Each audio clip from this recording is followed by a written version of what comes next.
Rain or no rain, it was the first day to get those early votes in for the New York City mayoral primaries. The two frontrunners in the race holding events today. Fox 5's Richard Giacovis is live on the west side right now with those details. Good evening, Richard. Hey, Arthur. Well, the first day of voting in the New York City mayoral primary is officially in the books. And I have to say, those two top frontrunners, Mayor Andrew Cuomo, potential future Mayor Andrew Cuomo, former Governor Mayor Andrew Cuomo, and Zaran Mani, joining voters today in taking to the polls early. Now, at Eleanor Roosevelt High School on the Upper East Side, folks were voting up until the last moment before the polls closed at 5 o'clock. Voters can cast their vote through next Sunday, June 22nd, before the primary on the 24th. But there was a reason why so many came out today. They say this mayoral election means more to them than any local election they've seen in a long time. And it's important they cast their vote first. So early voting is incredibly important in New York because, first of all, you don't have to think about it again. Let me tell you, that is very important for most New Yorkers.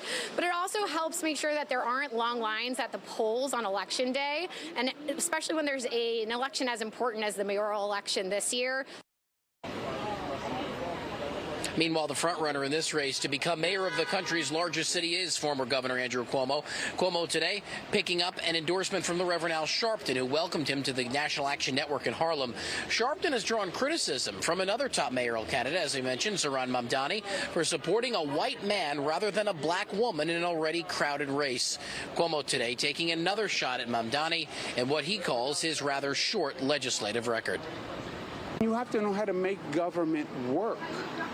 And if you have no experience whatsoever in making government work, if you've never really had a job, you're a two-term assembly person who's passed 3 bills. You've never dealt with the city council. You've never dealt with the Congress. You've never dealt with Donald Trump. But now you're going to run New York City. Now, Zaran Mani will get his own chance to take a shot at Andrew Cuomo. He's speaking at a rally here in a few moments at Terminal 5 in Midtown, and we've seen a ton of people flowing in here because he'll be joined by Congresswoman Alexandria Ocasio-Cortez as his special guest. It's support that Mani needs. He is still second against Cuomo in almost every poll, with that primary set for June 24th. Again, early voting goes through June 22nd. We are live in Midtown tonight. Richard Giacovis, Fox 5 News. We'll send it back to you, Arthur. A lot closer than some expected. Thank you very much, Richard.